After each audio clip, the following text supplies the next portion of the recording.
Sur Radio Espace et Espace TV, le Before GG. Toute l'actualité brûlante, politique, économique, des enquêtes inédites, c'est le Before Grande Gueule.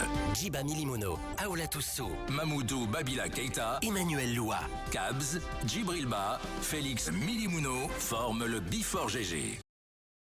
Bienvenue dans le Before des GG avec l'équipe du jour résolue tournée vers l'avenir. Nous profitons pour vous souhaiter bonne année au compte de cette émission. Bonne année à tous ceux qui sont malades, ceux qui sont loin de chez eux, au peuple de Guinée et tous les Guinéens qui nous suivent à travers le monde entier. Que cette année soit une année de santé, de paix, de prospérité, mais aussi de communication dans les couples. Merci de la fidélité renouvelée. On reste avec l'actualité dans sa tunique habituelle. Et pour marquer la solennité, le président de la transition, le colonel Mamadi Doumbouya, a adressé ses vœux à la nation. Dans son discours de Nouvel An, il promet de faire de la lutte contre la corruption l'une de ses priorités, comme toujours. Un engagement toutefois qui laisse patois nombre de citoyens sur les annonces fortes et les perspectives, car ce discours est considéré comme un air de déjà-vu. Le Sénégal dans la dynamique d'un pays émergent, un argument fort que brandirait le président Macky Sall pour briguer un troisième mandat. Des velléités de surjus dans un contexte marqué par des tensions dans la sous-région. De vive voix célèbre pour le freiner dans son élan, même si l'envie du président de l'Union africaine décuple de jour en jour. On poursuit toujours, c'est comme ils ont passé la fête de fin d'année sans un copec. Ce sont les agents de lutte contre la Covid-19. Ils réclament des arriérés de 5 mois de salaire à l'Agence nationale de sécurité sanitaire. Face à cette situation, ils menacent d'arrêter toute activité. Nous aurons au bout du fil, si tout va bien, Dr Kaba Keïta, un des agents de riposte contre la Covid-19. Il faut rappeler que cette pandémie avait touché de plein fouet le pays et continue d'ailleurs à faire ses dégâts sur le plan humain, mais aussi sur le plan économique. L'intercoalition constituée par l'ANA, le FNDC politique, le RPG Arc-en-Ciel et alliés et le Front des forces politiques tient à informer l'opinion nationale et la communauté internationale qu'elle ne se sent pas concernée ni liée par les conclusions et les recommandations du dialogue qui vient de se clôturer ses travaux à Conakry le 21 décembre dernier. Une déclaration qui cristallise encore les discussions au lendemain du discours de Nouvel An du président de la transition. Nous aurons Yacine Baba Milimono dans cette émission pour prendre son avis sur cette actualité. Merci de nous préférer. Bienvenue à tous. Sur Espace, ici, sur Radio Espace et Espace TV, le Before GG. Toute l'actualité brûlante, politique, économique, des enquêtes inédites, c'est le Before Grande Gueule. Djiba Milimono, Aoula Toussou, Mamoudou Babila Keïta, Emmanuel Loua. Hors des GG, merci de nous rejoindre sur ce plateau avec l'équipe déjà installée. Avec nous, nous avons notre voix féminine, Aoula Toussou. Bonjour. Bonjour Djiba Milimono, bonjour à tous. Si vous permettez, je voudrais attirer l'attention des uns et des autres sur la forêt d'Anta pour ceux qui pratiquent un peu la route d'Anta. Dans la soirée, il y a un peu de bouchon en fait en retournant à la maison vers 18h, 19h et autres. Donc il y a un phénomène d'insécurité qui se pose de ce côté. Et moi, ce que je ne comprends pas, si vous constatez, il y a une gendarmerie et il y a également un poste de CMS. Un poste voilà, de CMS au niveau de la forêt en fait. Mais il y a des citoyens qui sont victimes de vols chaque soir, presque. Je me souviens un jour, j'étais à bord d'un taxi, il y a un monsieur, on était là dans les bouchons, il y a un monsieur qui est venu prendre son téléphone, il est rentré directement dans la forêt. Je me demande qu'est-ce que la CMS fait là-bas. Gendarmerie, pour moi, ils sont là-bas, ils peuvent en tout cas assurer la sécurité des citoyens. Surtout que la police est derrière la forêt. Donc quand les gens volent, ils rentrent directement dans la forêt. Et en tant que citoyen, tu ne peux pas seul rentrer chercher quelqu'un qui a volé un téléphone. Donc je pense qu'il faut prendre des mesures. La police et la gendarmerie, ils sont là pour sécuriser les gens. En fait, ils peuvent par exemple porter, s'habiller en civil et venir s'arrêter, voir ce qui se passe en fait. Mais les gens sont vraiment victimes d'insécurité de ce côté. Si vous avez même appris l'actualité la semaine dernière, il y a une fille qui aurait été violée. C'est un monsieur qui était dans la forêt qui est venu chercher la fille au bord de la route, l'envoyer dans la forêt faire ce qu'il voulait selon nos informations. Et puis donc à part l'insécurité, il y a également le phénomène de viol qui commence. Ce qui est dommage dans ça, c'est qu'à côté il y a la police et la gendarmerie. C'est ce que moi je ne comprends pas en fait. Je n'arrive pas à comprendre. C'est ça. Est-ce que c'est une complicité ou pas? Il faut quand même mener des enquêtes sur ça, mais aussi le ministère de la Sécurité, je pense, doit s'impliquer. Et de ce côté, c'est l'omerta totale. Nous avons notre député maire Capsa. Bonjour, merci d'être là. Bonjour Djiba, bonjour à tous, meilleurs vœux à tous. Et ce que je veux rapidement rappeler, c'est justement pour dire que ce phénomène lié à l'insécurité, c'est une question d'ordre général aujourd'hui. Dans tout le pays, ce problème se pose. Et c'est là où justement, il faut interpeller d'un côté le ministère de la Sécurité et de la Protection civile, mais de l'autre côté, le ministère même de la Défense. Parce que ce qui se passe aujourd'hui, c'est comme ça les choses commencent. Si on ne prend pas garde et qu'on n'anticipe pas, on ne souhaite pas le pire, on ne souhaite pas du tout arriver là, mais on risque d'y arriver si les choses, les mesures ne sont pas prises. Ne sont pas prises. Donc aujourd'hui, encore une fois, c'est à travers cette invite d'Aoulatou de relancer à nouveau ces ministères qui sont dédiés à ça, de faire tout simplement leur travail. Si les forces de défense et de sécurité n'ont pas les équipements qu'il faut, équipez-les. Si c'est le nombre qui n'est pas suffisant, recrutez des gens et formez-les. Donc si c'est la formation, formez-les. Si c'est les manques d'équipements, donnez-les des équipements. Si c'est le nombre qui est peu par rapport à la population, parce que la population grandit, donc déjà là il y a un problème. Voilà, il y a le ratio de policiers par tête d'habitants. Exactement, donc recrutez donc les gens et pour qu'on puisse sortir de ça, parce qu'encore une fois, si les forces de défense et de sécurité existent, c'est pour la sécurité de la population. S'ils ne peuvent pas le faire, je me demande pourquoi on utilise donc le contribuable, l'argent du contribuable pour les rémunérer. Voilà. Là, c'est une question à se poser. Oui, nous avons avec nous Mohamed. Il est avec nous, je voulais dire, ils sont tous Mara, voilà.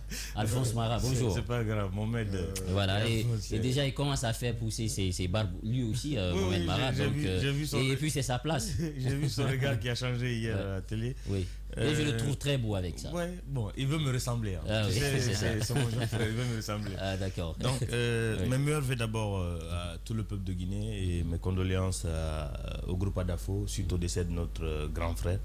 Mais par rapport au sujet que Aoulatou a évoqué, moi je me dis que ça n'intéresse pas les autorités parce que ce n'est pas les appels qui ont manqué. Les citoyens ont lancé des alertes, les gens ont appelé à l'aide. Le ministère de la Sécurité, le ministère de la Défense, le MATD, personne ne se bouge.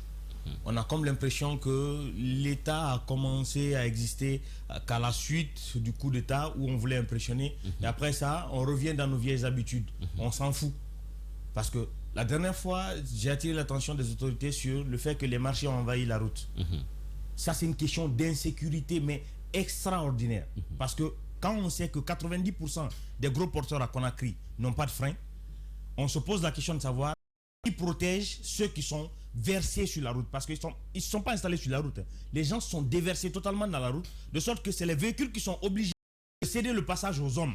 Et sans compter les embouteillages interminables que ça crée. Regardez le marché de Anta, Sonfonia, Anko 5, ça ne finit pas. Le cas dont Aoulatou est en train de parler, ce n'est pas un fait nouveau. Demandez à ceux qui ont été victimes de vol dans la petite forêt d'Anta, quand ils vont se plaindre, qu'est-ce qu'on leur dit? Ils ne sont pas intéressés. En fait, ce n'est pas les objets des gens qui disparaissent. Les simples citoyens qui vont se plaindre, vous devez payer pour la plainte. Vous devez payer pour la plainte. Sinon, dans un environnement où on a un poste de CMIS ou la gendarmerie, je ne vois pas, si ce n'est pas parce que les voleurs eux-mêmes savent que ces agents-là ne feront rien, pourquoi des voleurs iraient voler devant des postes de police et de gendarmerie? En fait, ça démontre toute la négligence que nos agents, ou tout le mépris que nos agents ont à l'endroit des citoyens. Quand d'autres vont écouter, ah non, c'est exagéré. Ce n'est pas exagéré. Vous ne vous rendez pas compte que ça fait mal, sauf quand vous êtes souvent victime d'un des malfrats et que vous venez immédiatement vers le poste de police, qu'on vous demande tellement de procédures que finalement vous vous abandonnez, vous vous en remettez à Dieu. Aujourd'hui, le Guinéen est résigné parce que les agents de sécurité ne font pas leur travail. Il a bien dit, nous avons Emmanuel Loua. Bonjour Emmanuel. Bonjour Djiba, bonjour à tous. Merci d'être là. Merci. Djibril, bonjour. Oui, bonjour Djiba Milmono. Merci d'être là. Alors Emmanuel, nous partons avec vous. Ce discours de Nouvel An du président de la transition, on en parle ce matin. C'est vrai que c'est un peu décalé, mais il faut revenir sur ça puisque ce discours déjà peut annoncer les couleurs, faire le bilan de l'année 2022 et une projection pour le futur. D'abord, quel enseignement tirez-vous de ce discours? Point de vue fond. point de vue fond, parce que sur la forme, ce serait faire une promenade dangereuse à mon intelligence pour analyser cela, parce que je n'ai pas été dans une école de communication pour apprécier ce qui a été recherché par toute cette mise en scène, ce scénario. Sur le fond, je pense qu'il y a eu assez de phrases emphatiques, assez de phrases poétiques, mais peu de substance. À la limite, j'ai comme eu l'impression à un moment donné il existait un déphasage assez patent entre ce que le président dit et ce qui est en train d'être fait. Il a parlé d'abord de la réforme administrative. C'est qu'il y a eu assez de réformes qui ont été impulsées par son gouvernement. On a vu le ministre Yombuno qui a pas mal fait de travail. Sauf qu'il y a une chose sur laquelle j'aimerais attirer son attention, c'est que quand on parle de réforme administrative, pour ma part, pour ce que j'ai eu à apprendre dans mes cours de droit administratif, c'est qu'une administration n'est performante que lorsqu'il s'agit d'une administration de carrière et non d'une administration d'emploi. Quand je parle d'administration de carrière, c'est une administration où on devient chef de section, après on devient chef de division, crescendo, on monte jusqu'à devenir directeur national ou directeur d'un service et ainsi de suite. Mais on a vu dans son régime des gens qui ont été parachutés, des gens qui ont quitté de nulle part, qui ont été portés directeurs de certains services. Et je pense qu'à ce niveau, il y a un véritable problème. Parce que la personne peut avoir certaines aptitudes intellectuelles, mais pour tout ce qui est procédure administrative, il peut y avoir un véritable bémol. Donc, ma première observation, c'est que ce déphasage-là, il doit être rectifié. Et pour vous, aujourd'hui, ce que le président devrait faire, c'est de permettre à ceux qui sont déjà là d'avoir une promotion, d'avoir une promotion. Peut-être que le poste de ministre peut être un poste politique. Tout à fait. Mais le secrétaire général, le chef de cabinet, si les autres, voilà les directions, les cadres du département. Pour enchérir ce que le jeune Emmanuel est en train de dire, ça je l'ai dénoncé plusieurs fois. Vous savez, disiez que l'administration était désarticulée. Quand le président a demandé de faire la promotion des compétences, pour moi ça aurait été de promouvoir des cadres en interne. Parce que quand on reproche à l'administration de ne pas fonctionner correctement, c'est les postes de décision qui buguaient. Mais il y avait des cadres à la base, les chefs de section, les chefs de division, qui sont des cadres chevronnés, qui connaissent la procédure et qui n'attendent qu'une promotion pour mettre en œuvre tout ce qu'ils ont. Leur talent. Et aujourd'hui, on leur a téléchargé des directeurs ou souvent des patrons qui n'écoutent pas, premièrement, qui pensent que l'administration qu'ils ont trouvée en place n'était pas à la hauteur, et trois, qui ont transporté des cabinets au sein de l'administration existante même, en mettant de côté ceux qui étaient là et travaillant avec des petits qu'ils ont souvent amenés ou leurs amis qu'ils ont transportés avec eux. Donc ça fait qu'aujourd'hui, comme le dit Emmanuel, le discours du président, son ambition de refondation de l'État ne correspond pas à la pratique administrative en cours sous son magistère. Et on l'a reproché à Alpha, c'est le même reproche qui continue. Allez-y, Emmanuel. Alors, l'autre point de déphasage que j'ai eu à relever, c'est lorsqu'on parle de reddition des comptes. On a parlé que c'est une année de reddition des comptes où le gouvernement a essayé de présenter le bilan de tout ce qui a été fait. Premièrement, la chose que je retiens, c'est que quand on parle de reddition de comptes, cela veut d'abord dire qu'on doit savoir ce qui a existé. Avec quoi nous sommes venus. Sauf que jusqu'à présent, depuis le 5 septembre 2021, on réclame à corps et à cri, à gorge déployée, la déclaration des biens du gouvernement, des membres du gouvernement, du CNRD. On ne sait pas jusqu'à présent de quoi il en est. Comment on peut parler de reddition des comptes? C'est bien beau de nous dire on a eu à faire ça, on a eu à faire ça, on a eu à faire ça. Mais vous-même, combien vous avez eu à gagner? Parce qu'il s'agit de ça à la fin du compte. Il ne faut pas se contenter de réaliser certains projets pour impressionner la population, alors qu'en fin du compte, nous nous enrichissons plus que ce que nous montrons. Donc je pense que pour ce qui est de la reddition des comptes, il faut rectifier l'outil. Il faut qu'on sache ce que chacun avait avant de venir au poste de responsabilité pour que nous puissions jauger sur le niveau d'enrichissement, est-ce que cet enrichissement est licite ou illicite, afin de voir quelle suite il faut donner à cela. J'aimerais terminer rapidement là-dessus pour ce qui est de la CRIEF. Le président de la République a dit un mot qui moi m'a tiqué. À la limite, je n'ai pas envie de dire m'a revulsé, mais lorsqu'il affirme être fier de la CRIEF. être fier. Le mot fierté est un mot qui est empreint de beaucoup de significations. Ça veut dire qu'il apprécie, ça veut dire qu'il adoube, il auréole le travail qui a été commis, qui a été abattu par la CRIEF. Sauf que moi, de tous les mois plutôt que la CRIEF a vécu depuis sa mise en place, la seule chose que je retiens, c'est qu'elle a incarcéré, elle a mis en détention des personnes sans pour autant qu'on ne sache qu'est-ce qu'on leur reproche jusqu'à présent. Il y a eu mais sur cette question, on peut relativiser. On sait qu'il y a des dossiers quand même qui ont été évacués. Vous avez 4 dossiers déjà qui ont été jugés. Vous avez une centaine des dossiers concernant qui? Parce que oui, vous avez par exemple l'ancienne ministre Salafani qui a été déjà classée. Vous avez le dossier sur l'ancien DAF de la Cour constitutionnelle déjà qui a été classé. Vous en avez beaucoup de dossiers quand même aujourd'hui qui ont été jugés, évacués. De toutes les façons, je pense faut appuyer un peu plus sur l'accélérateur là-bas, parce qu'il y a plein de gens qui sont en détention provisoire. Il y a comme c'est le cas des Kassouri, il y a cela plusieurs mois. Il ne faudrait pas qu'à un moment donné qu'on légitime le fait qu'on est en train de caricaturer la CRIEF comme étant le bras un instrument politico-judiciaire. Politico-judiciaire tendant à réprimer, tendant à permettre à ce que d'autres leaders ne puissent pas sortir pour pouvoir exercer leur mandat, leur activité politique. Je pense à ce niveau-là aussi, il faut rapidement rectifier l'outil. Il faut permettre à ce que la CRIEF puisse éponger tous les dossiers. Je ne vois pas qu'est-ce qui pourrait vraiment bloquer tout ce processus-là. J'aimerais rapidement terminer par... il a parlé le retour sur la scène internationale de la Guinée. Sur cet aspect-là, je peux dire qu'il a raison, parce que j'ai pas mal vu des ambassades venir signer des lettres de créance au niveau de la présidence de la République. Sauf que lorsqu'on parle de retour, pour ma part, c'est d'abord retourner dans l'instance sous-régionale qui est la CEDEAO. Sauf que jusqu'à présent, premièrement, le premier souci que nous avons, c'est qu'il y a cette dichotomie entre la démarche de la CEDEAO et de la présidence de la République. À un moment donné, on avait même l'impression que la présidence de la République, la présidence de la transition de Guinée n'en avait cure de ce que la CEDEAO pensait. Et retourner sur la scène internationale, c'est aussi participer au concert des Nations Unies et tout. Donc je pense que il y a autant d'efforts à faire. Et à ce niveau, il faut rappeler qu'ils ont épongé nos aérés au niveau de notre cotisation aux Nations Unies.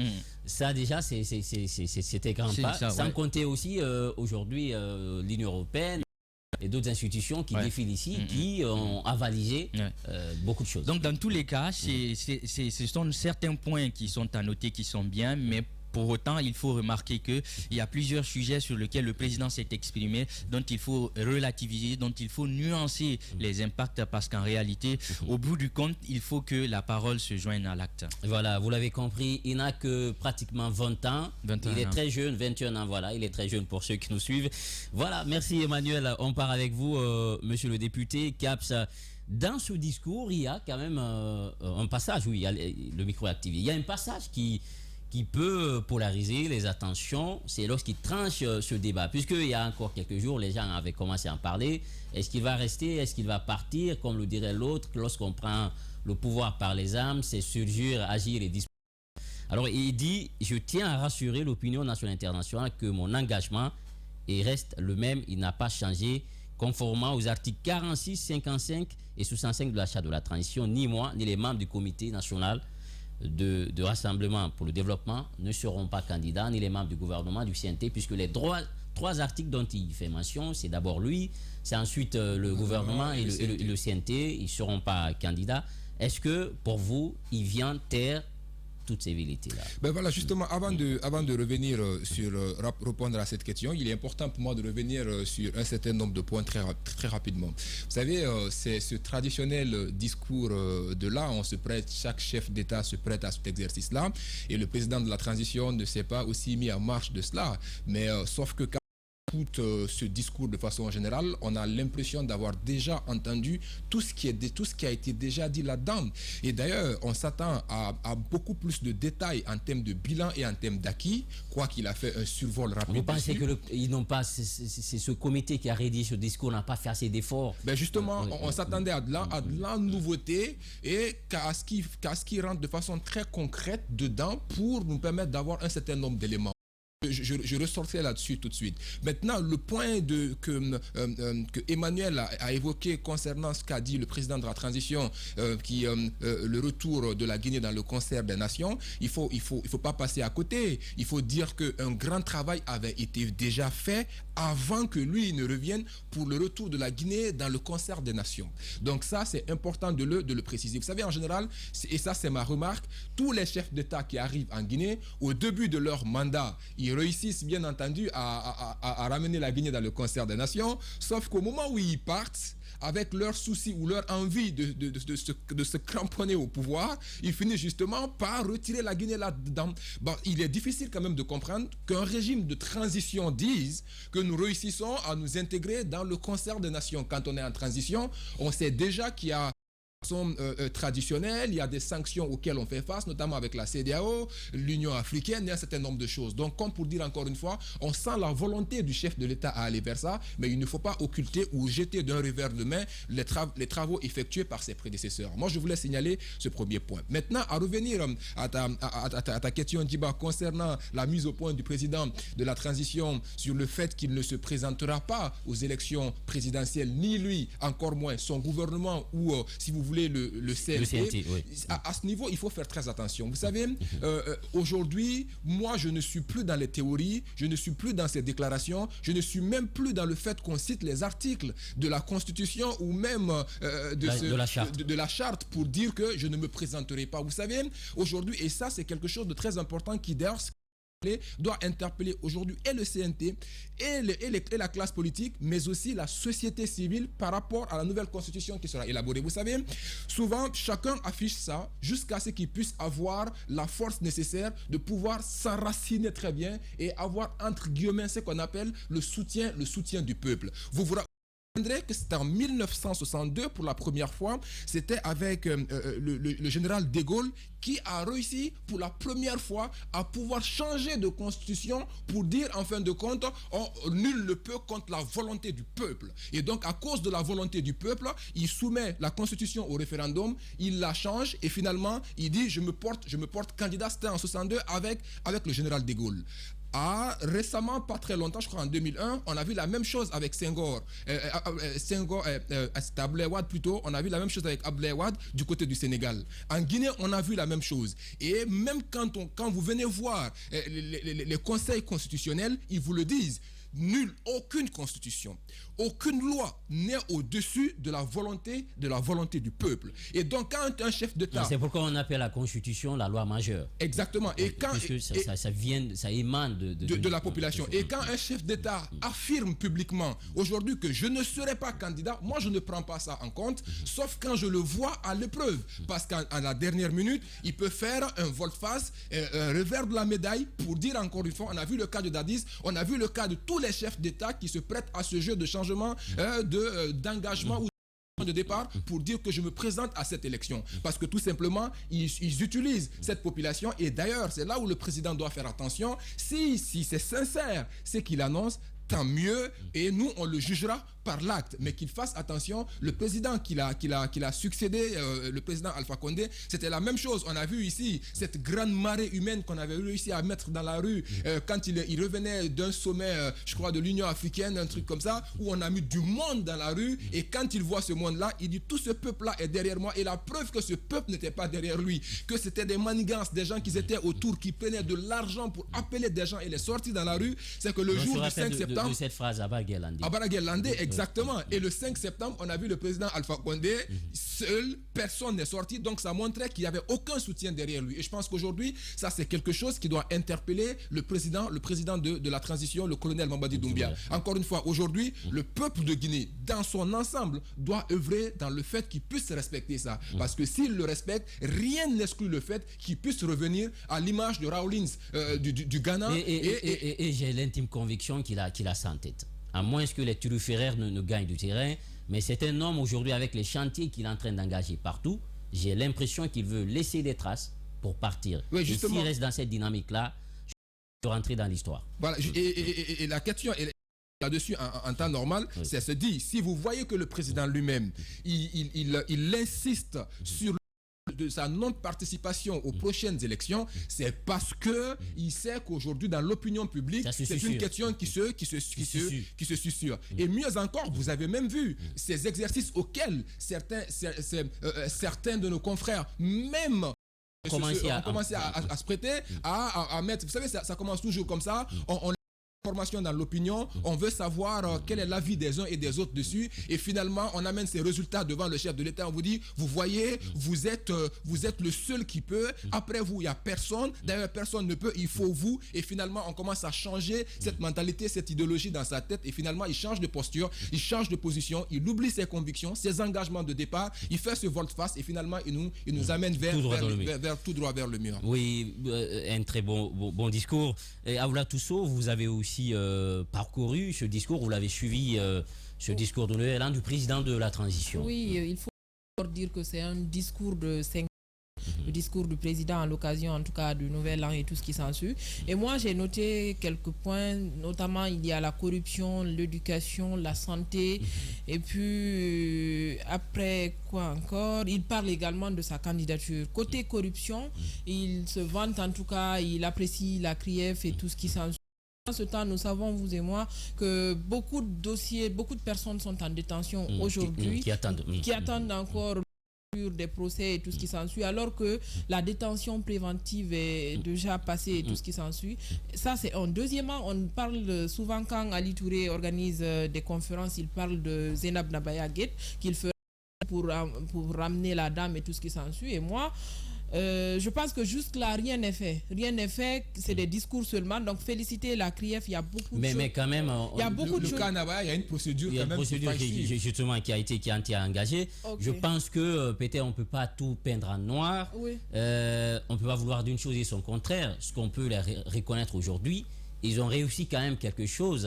La CRIEF, si on peut reprocher parfois certaines choses, c'est quand même, ils ont réussi. Ça, il faut, parce que ça peut faire tache d'huile dans la sous-région, c'est un effet quand même dissuasif. Rapidement, la seule chose qui alimente cette suspicion, c'est que la célérité par laquelle il y a eu les interrogatoires, il y a eu les inculpations, ils ont été déférés le dépôt.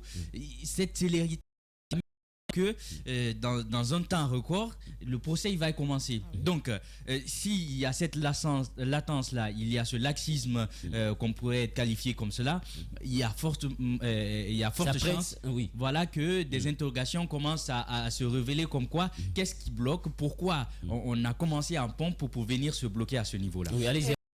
Toujours de la corruption, on a vu le cas Yayaso et les membres de son gouvernement qui ont été finalement.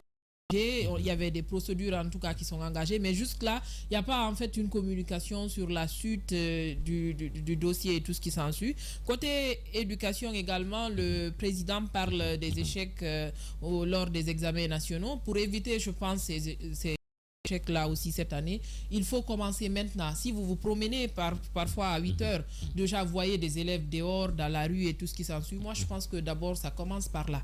Il faut amener les élèves à venir à l'école d'abord à l'heure, rester aussi en classe. Il y a des gens, une fois qu'ils sortent, par exemple, pendant la récréation, ils ne rentrent plus. Il n'y a pas de contrôle, en fait. C'est maintenant, il faut préparer les examens. C'est pas lorsqu'on va fixer la date des examens qu'il maintenant commencer à mettre de l'ordre ou bien à organiser des révisions et tout ce qui s'ensuit. Comment voulez-vous qu'un élève qui ne venait pas régulièrement en classe pendant les heures de cours décrocher son examen et tout ce qui s'ensuit? Il a parlé éducation, il déplore les échecs, mais il faut encore une fois dire que c'est maintenant, il faut préparer tout ça.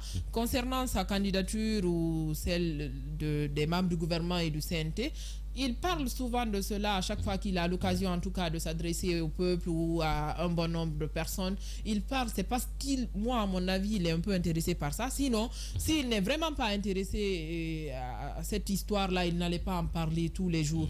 Quand je ne vous considère pas Diba, c'est de parler de vous tous les jours. Sinon, c'est de vous donner une valeur. Donc, à mon avis, s'il n'était vraiment pas, il n'y avait aucune perspective, c'est souvent quand il parle... Vous pensez qu'il faut garder...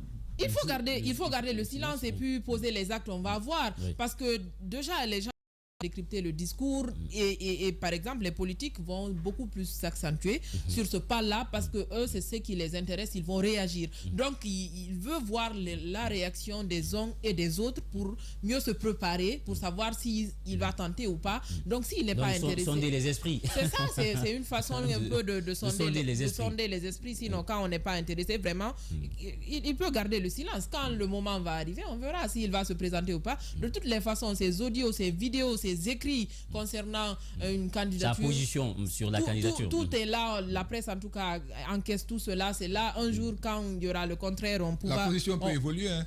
La position peut évoluer justement. C'est pour alerter au cas où la position évolue. Il y a les audios ici, les écrits encore sont là. On va garder les discours à tout moment. Donc on va le juger à travers cela. Et voilà, il faut savoir quitter les choses avant qu'elles ne vous quittent, comme dirait l'autre. Oui, Djibril, sur ce même discours, allez-y. Enfin, j'ai la parole. Alors, j'ai pu quand même relever quelques aspects. J'ai pu décrypter ce discours du colonel Mamadi Doumbouya. Du point de vue forme, vous avez vu quand même cette mise en scène. Bon, oui, personne n'en parle. Hein. Tout le monde est allé directement dans le contenu. Mais c'est... Oui, allez-y, Djibril. Je suis d'accord avec vous. Il faut parler aussi de l'esthétique. C'est extrêmement important. En matière de journalisme et de communication, quand même, moi, ça ne me surprend pas parce que je comprends ce que le réalisateur veut faire ressortir par là. Il montre le président de la transition au palais du peuple, pardon, au palais Mohamed V, qui était dans la posture du président de la République, on peut comprendre. Et puis, il se met dans son véhicule, dans sa limousine, et puis il continue jusqu'à l'héliport. Et ce qu'on ne comprend pas... C'est comme si on était avec Chuck Norris. Moi, c'est cette impression que j'ai. Ce qu'on ne comprend pas, après la déclaration, après son discours, il monte dans l'hélico, mais on ne sait pas où il va. C'est ça. Donc le scénario, quand même, nous laisse pantois, nous laisse sans réponse à ce niveau, parce qu'on s'imaginerait à la Maison Blanche. Vous savez, d'habitude, quand le président américain finit de prononcer son discours à des endroits pareils, il monte dans son hélico et puis s'en va. Donc pour le cas du colonel Mamadi Doumbouya, on ne sait pas où il partait. Et bon, quand même, toujours pour la forme de ce discours, c'est un discours de 6 minutes qui n'a pas duré. Quand c'est pas long, c'est bon, c'est pas ennuyant, mais il faudrait que ce discours-là soit vraiment consistant. Et ce qui m'amène à parler du contenu, du sens du discours. Vous savez, le colonel Mamadi Doumbouya a prononcé ce discours dans un contexte de dissension politique entre les autorités de la transition et puis certains partis politiques. Certains partis politiques, pas les moindres, une bonne partie de la classe politique, c'est-à-dire un échantillon vraiment représentatif, à savoir l'ANAD, le RPG Arc-en-Ciel et le FNDC politique. Alors, ce que je voudrais quand même ajouter, c'est qu'il n'y a pas eu des annonces fortes et des perspectives. Quand je prends le côté éducatif qui a été évoqué tout à l'heure, c'est que le chef de la transition, il a parlé des échecs, ce qui s'est passé pendant ces évaluations. Donc, moi, je m'attendais à ce que le chef de la transition fasse des propositions, c'est-à-dire, en amont, il a eu des concertations avec... Ça, c'est pas son travail. Non, attendez, c'est son travail. En fait, c'est une synergie. Non, dans son discours, c'est noté. Je finis. Il va finir. Je finis. Donc, moi, j'ai estimé qu'en amont, il a eu cette petite concertation avec le département de l'enseignement préuniversitaire, ou en tout cas, les départements qui sont concernés par l'éducation, en tout cas pour parler des perspectives. Vous savez ce qui s'est passé pendant ces évaluations. Je vais parler des examens d'entrée en 7e. Les statistiques montrent qu'il y a eu 17, et quelques pourcents qui sont admis. Donc, je m'attendais à ce niveau-là des propositions pour dire que qu'est-ce qu'on va faire maintenant de cette méthode. Mais peut-être que ce qu'on peut aussi comprendre, c'est que le Premier ministre est passé à juste quelques jours dans sa politique de justement mais c'est que il y a aucune du gouvernement et même le ministre lui-même, et le président ne peut pas faire de promesses sur le fait que par exemple on quitte de 9% au bac pour passer à 15%. Le président, ça ne vient pas dans son analyse. Il va finir. Mon analyse s'accentue sur des propositions concrètes. Allez-y, vous êtes maître de vos opinions, oui, allez-y. Sur les méthodes, les systèmes d'évaluation. Parce que au visa, c'est-à-dire au regard, dans le constat du commun des mortels, c'est que ces systèmes d'évaluation ont montré toutes leurs limites. Donc, c'est de se poser la question, peut-être pour dire l'examen d'entrée. Écoutez, je finis mon analyse. Il va finir, vous allez réagir. Tu as eu ton temps de parole, tu me laisses parler. Allez-y, Djibril. À ce niveau-là, je m'attendais à ce que le chef de la transition essaye de trouver une solution par rapport pour vous, il aurait dû avoir une démarche holistique. Voilà, une démarche holistique sur les systèmes d'évaluation. Prenez l'évaluation d'entrée en 7e année, il peut faire une annonce forte pour dire que est-ce qu'on ne va pas revoir le système d'évaluation où on s'en passe de l'examen d'entrée en 7e année. Donc ça c'est mon point de vue. Donc je finis en évoquant cet aspect qui est très important, l'attractivité. Tout à l'heure on parle de cette ouverture. Il y a des diplomates qui sont là et on a beaucoup d'ambassadeurs. Moi, je dis en termes d'économie, il y a ces petits problèmes. Quand vous prenez les statistiques en matière d'investissement, on a toujours, comparativement à la Côte d'Ivoire, il y a des problèmes. Quand vous prenez ce pays, aujourd'hui, ces pays, c'est une porte d'ouverture qui accueille des sommets, des cérémonies, dignes de nom. Donc, quand on parle d'attractivité, quand même, moi, ça me laisse pantois. Je vais évoquer quand même un aspect qui n'a pas été dit dans le discours du chef de la transition, c'est les victimes des manifestations et des pillages. Le colonel Mamadi Doumbouya n'a pas fait mention à cela et en tout cas ça réjouirait les victimes, en tout cas et ceux qui ont été fauchés, qui ont été fauchés, qui ont subi des pillages. Et je finis par rapport à cet aspect sur la candidature. La candidature, c'est normal qu'il en parle. Oui. Moi, quand j'entends par-ci, par-là que le chef de la transition, si tu vois qu'il insiste, c'est parce qu'il insinue quelque chose, il veut se présenter. Non, je ne suis pas d'accord. Pour vous, il doit en parler. Je fais une approche. Quand vous prenez le président Alpha Condé, lorsqu'on lui posait la question en ce qui concerne le 3e mandat, c'était un tabou. Oui, il ne parlait pas. Le flou. Chaque fois qu'il organisait une conférence de presse au Palais Sékou-Touré, quand un journaliste prend la parole pour lui en poser, il y a des gens qui essayent de freiner ces journalistes sur leur élan. Donc, moi, je pense que c'est tout à fait normal que le chef de la transition, qu'il insiste à chaque occasion.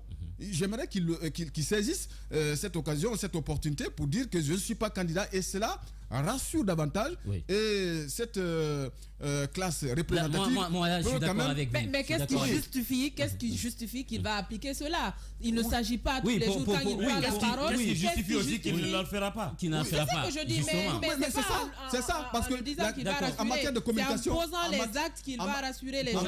Pour l'instant, rien ne prouve qu'il a cette volonté. Il faut quand même relever un point important à ce niveau-là. Il ne faut pas oublier l'article 77 qui n'a pas été respecté. Alors qu'est-ce qui nous donne la garantie? Oui, mais ça a une portée différente. Gros point d'interrogation. Je vais vous dire une chose. Différente. Je suis d'accord avec Djibril. Donc en matière de communication, il devait le faire. En matière de communication, c'est tout à fait normal parce qu'on dit quelque part qui ne dit mot consent. Donc il lui revient. La répétition parfois elle est très importante. Il lui revient de rassurer. D'en parler aussi tous les jours, c'est qu'il est intéressé. Non, pour l'instant on ne va pas le prêter. Vous connaissez quand même le Guinéen. Dans l'ensemble, les rumeurs sont plus fortes que les informations. Et en général, tout ce qui est rumeur finit par devenir vrai. Je suis tout à fait bluffé, conforté. Il va finir. Je suis tout à fait bluffé, conforté dans la position, dans le discours du colonel Mamadi Doumbouya. Donc il faudrait qu'il le fasse à chaque occasion. Voilà, Djibril, ce qui est pour moi la répétition. Elle est importante, c'est qu'il nous dit mot consent. Déjà, il le résume très bien. C'est quoi, Alphonse Mara, sur le même discours, qu'est-ce que vous retenez? Première des choses, le scénario, il était impressionnant. On en avait besoin. En fait, vous savez, il y a une identité, une image à vendre quand le président doit communiquer. Parce que le discours habituel qu'on voyait, l'hymne national et simplement le président qui apparaît comme un scénario mal coupé au montage, ce n'est pas impressionnant.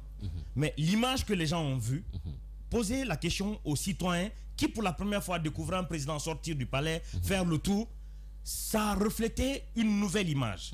C'était, en fait, en matière de RP, ça donne une nouvelle culture de la présidence au Guinée. Et si tu veux, Alphonse, les spécialistes en communication nous font savoir sur cette forme justement que si la voiture, le fait de monter dans la voiture, ça réaffirme l'autorité du président. Le fait de monter dans l'hélicoptère, il se met en hauteur vis-à-vis du pays, de la nation, de tous ces problèmes qui arrivent pour faire une proposition concrète. Mais peut-être que pas que lui qui prend l'ascension, mais en montant peut-être dans cet engin-là, il veut nous dire le pays doit l'envol, la Guinée prend son vol. Donc en fait, ça peut être, oui.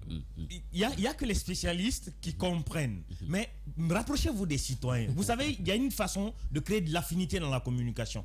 Cette affinité-là, Doumbouya est parvenu à le créer à travers ce discours. Parce que les Guinéens se sont dit, ah ouais, Moura Mengenanya.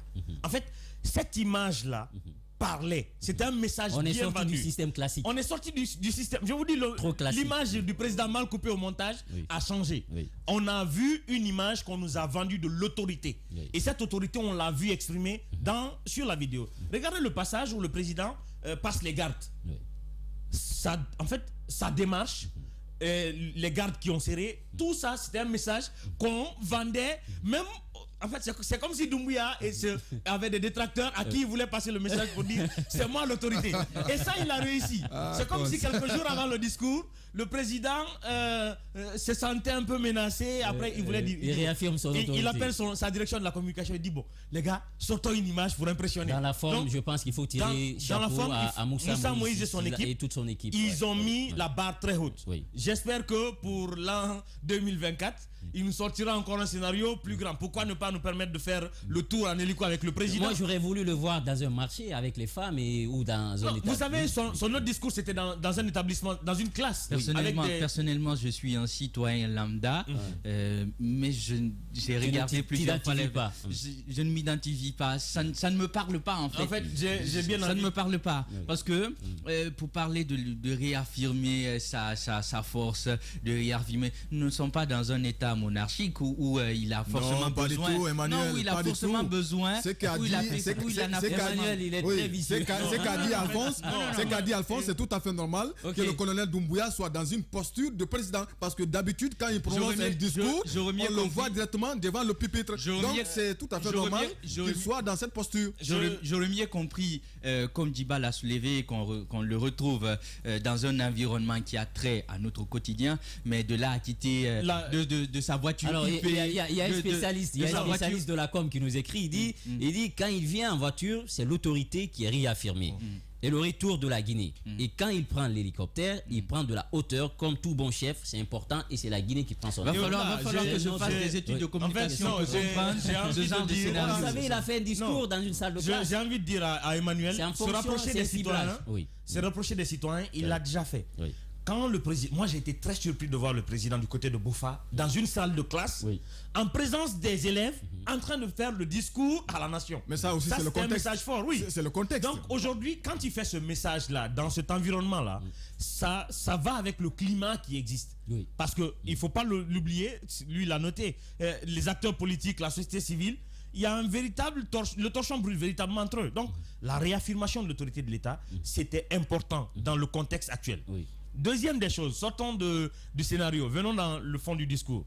Quand il réaffirme le fait qu'il ne sera pas candidat, le CNT, les membres du gouvernement ne seront pas également candidats, c'est important. On est dans un pays où on vous prête des intentions que vous n'avez pas encore nourries. Dans ce pays, le Guinéen a la possibilité de vous prêter des intentions que vous n'avez pas encore ambitionnées ou rêvées. Ça, on l'a fait avec Alpha. Le troisième mandat, ça a commencé bien avant qu'Alpha même ne le veuille. Parce que vous avez vu des gens qui ont commencé à préparer les velléités du troisième mandat, qui vous disaient non, le président n'a qu'à continuer. Ah non, les beaux chantiers qu'il a commencé, qui continuent. Aujourd'hui, c'est important que Doumbouya nous mette en confiance, nous réaffirme. Merci. Ça a commencé par des slogans comme ça. Donc aujourd'hui, il ne faudrait pas qu'on nous dise laissez le légionnaire continuer sa mission. Non. Il nous met en confiance pour nous dire qu'il ne sera pas là.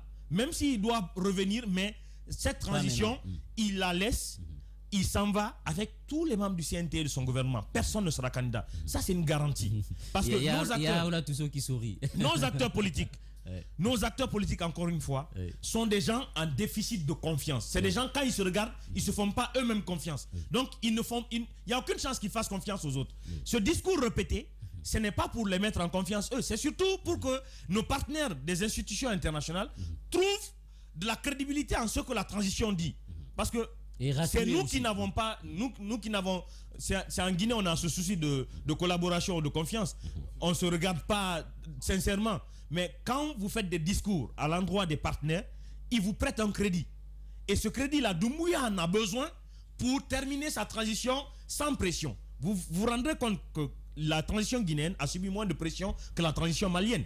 Et oui, ça, c'est parti. Excuse-moi, Alphonse, par rapport à cette déclaration, en ce qui concerne la candidature, c'est que peut-être il se murmure au niveau du palais Mohamed V vu les chantiers qu'il a entamés, les infrastructures routières, les infrastructures hospitalières, est-ce que quelque part, tu ne vas pas continuer D'accord, pour l'instant, nous, on ne va pas poser ce débat ici. Et le président lève l'équivoque dessus. Il n'y a pas de débat possible. Doumbouya ne sera pas candidat. Les membres du CNT ne seront pas candidats, les membres du gouvernement ne seront pas candidats. Ça déjà, on est clair là-dessus. On passe au next. Cherchons des acteurs politiques qui iront aux élections. Ceux-ci-là n'iront pas. Et moi, le pan du discours, qui, à mon égard, devait retenir l'attention de tous les Guinéens, ce qui n'a pas été le cas, c'est la dernière partie de son discours. Il dit, le changement que nous appelons tous, de tous nos voeux, ne peut être une réalité que si chacun d'entre nous décide de changer. Quel que soit notre rang social, notre niveau d'études, commençons partout où nous nous trouvons à accomplir une tâche, si petite qu'elle soit-elle, au bénéfice de notre patrie. Pour moi, le discours du président, les 5 pages, c'est le passage le plus important. Quand le président vous dit que le changement dont nous aspirons tous ne peut pas se faire que par lui. Ça doit venir de chacun. Tous les Guinéens doivent changer. Là, il interpelle la conscience individuelle et collective de chaque Guinéen pour dire que le changement qu'on lui impose de nous apporter, elle n'est possible que quand nous-mêmes on se met à la tâche pour l'aider à accomplir.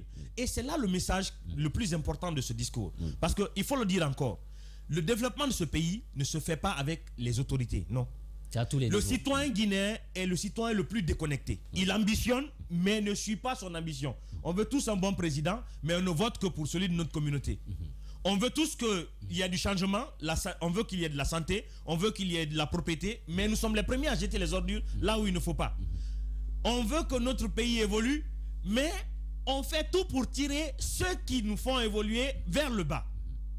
Combien, au sein de notre société, sans même la participation des autorités, combien de fois avons-nous détruit des jeunes qui avaient du talent, par égoïsme? Donc ce message-là, c'est le message qui devait résonner le plus. Permettre de comprendre ce que le président veut dire. Et le président interpelle chaque Guinéen. Alphonse Mara, Emmanuel, Djibril, Djiba, Kabs, tout le monde individuellement pris. Chacun à son niveau. Là où nous sommes, dans notre environnement ou dans notre travail, chaque action qu'on doit poser doit être en faveur du développement de ce pays. Sinon, ça ne réussira pas par le fait de Doumbouya seul. Parce qu'il ne peut pas se démultiplier derrière chaque Guinéen. Il ne peut pas. Donc aujourd'hui, c'est le passage le plus important. Et moi, je crois que c'est sur ce passage qu'on aurait dû le plus mettre la lumière. D'accord. Voilà, je voudrais juste revenir par rapport à ce que Djibril a dit, qui pour ma part devrait vraiment figurer dans le discours du président de la transition. C'est bien entendu par rapport aux victimes des manifestations. Jusqu'à présent, on a cette procédure qui est pendante devant les tribunaux où plusieurs dignitaires ont été cités pour cette histoire-là. Je pense qu'on aurait dû au moins trouver quelques mots à adresser à toutes ces personnes-là qui, au prix de leur vie, sont sorties pour demander à ce que la démocratie soit respectée. On aurait dû mettre quelques bouts de phrases, mais aussi nous situer par rapport à la suite de la procédure, parce que depuis là, on ne sait pas, est-ce que ces personnes-là seront entendues, est-ce qu'on saura exactement ce qui s'est passé, qui a tué lors de ces différentes manifestations, parce que jusque-là, il y a des suspicions, il y a des accusations de part et d'autre. On estime qu'il y a des manifestants qui avaient des armes avec eux. Donc il y a toutes ces choses-là qu'il faille élucider, et le président aurait dû en parler. Et justement, et mettre en avant, vous l'avez compris, on va partir avec nos obligations commerciales. On se retrouve dans un court instant pour continuer à développer les thématiques avec les chroniqueurs du jour. Sur Radio Espace et Espace TV, le Before GG. Toute l'actualité brûlante, politique, économique, des enquêtes inédites, c'est le Before Grande Gueule. Djiba Milimono, Aoula Toussou, Mamoudou Babila Keïta, Emmanuel Loua, Kabz, Djibril Ba, Félix Milimouno forment le Before GG. partir à la rencontre